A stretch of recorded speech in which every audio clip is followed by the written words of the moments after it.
Many classic horror icons such as Giger's xenomorphs, Silent Hill's Pyramid Head, and other disturbing creatures share common characteristics. Pale skin, dark sunken eyes, elongated faces, sharp teeth, and the like. These images inspire horror and revulsion in many, and with good reason. The characteristics shared by these faces are imprinted in the human mind. Many things frighten humans instinctively. The fear is natural and does not need to be reinforced in order to terrify. The fears are species-wide, stemming from dark times in the past, when lightning could mean the burning of your tree home. Thunder could be the approaching gallops of a stampede. Predators could hide in the darkness, and heights could make poor footing lethal. The question you have to ask yourself is this: what happened deep in the eras before history began that could affect the entire human race so evenly as to give the entire species a deep instinctual and lasting fear of pale beings with dark sunken eyes, razor-sharp teeth, and elongated faces? Be careful out there.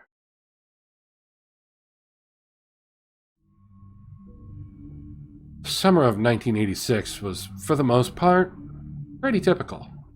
I was 10 years old at the time, so we were doing the things 10-year-old boys love to do, like swimming, riding around on our bikes, playing Little League games. The area I grew up in was very rural, populated mostly by farmers and their kids. Nearest town was Deweese, with a population of under 100. And while it didn't offer much for kids to do, we usually didn't have a hard time making fun on our own.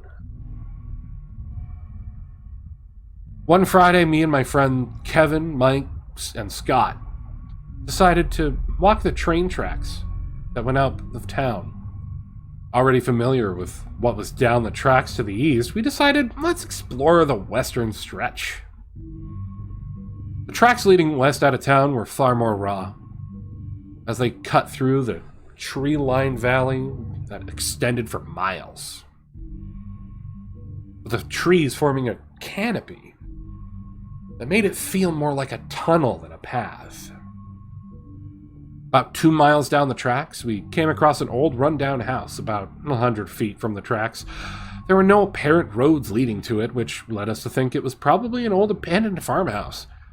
The house was badly in need of maintenance, with flaking paint and broken boards on the porch. However, there was a strong feeling that someone still lived there and was probably not at home when we stumbled across it.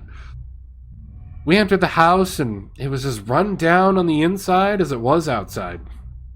Furniture was very old, with rips and scratches all over. The air had the faint smell of smoke. Not like cigarettes or cigars, but more like a fireplace, though I didn't see a fireplace or a fire-burning stove inside.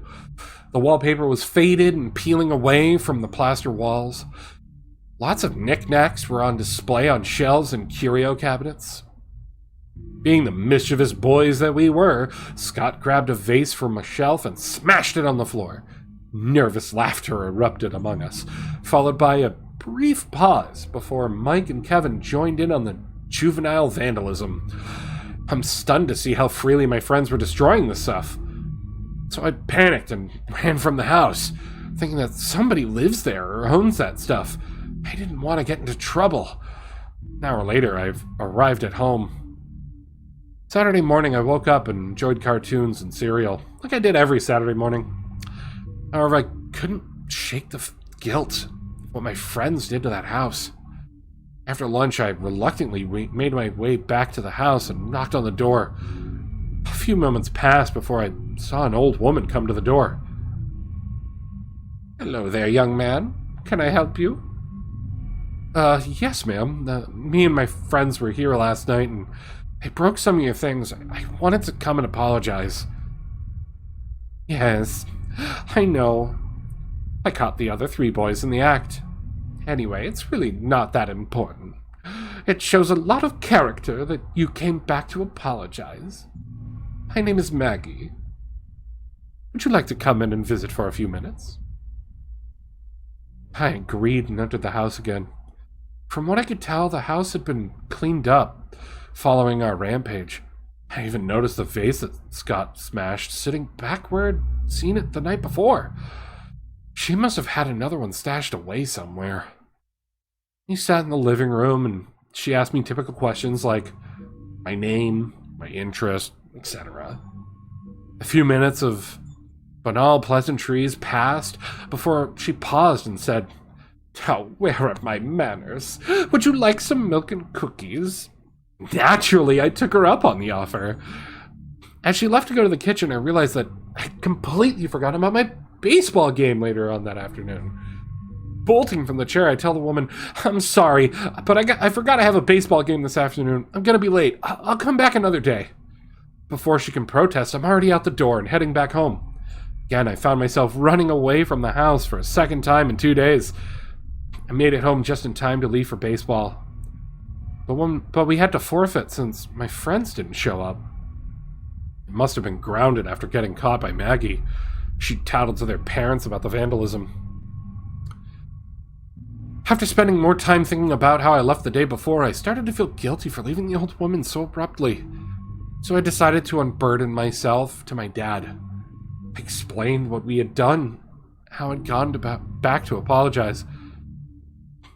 My dad looked at me with an unconvincing smirk. "Sure you did. You were in crazy Maggie's house. Except that about 40 years ago, the angry mob barricaded her in that house and burned it to the ground after the bodies of 7 missing children were found buried on the property." My eyes opened wide. A combination of terror and disbelief. Perhaps my dad is just messing with me? But I still pled with him for about 20 minutes that I was telling the truth. Frustrated with my tenacity, Dad said, "You can still see the graves from where each body was discovered. Let's go, I'll show you." Reluctantly, I agreed, and we arrived at the house roughly an hour later. To my surprise, that's exactly as my dad said. The house was no longer there. Only the foundation and the burned and rotted frame remained. Did I imagine the whole thing? My dad told me about the history of the house and the tragic story of the grisly murders. He beckons me back behind the house to a point where the bodies were discovered. We round the corner and he spent a few moments to inspect the area more closely. "That's odd.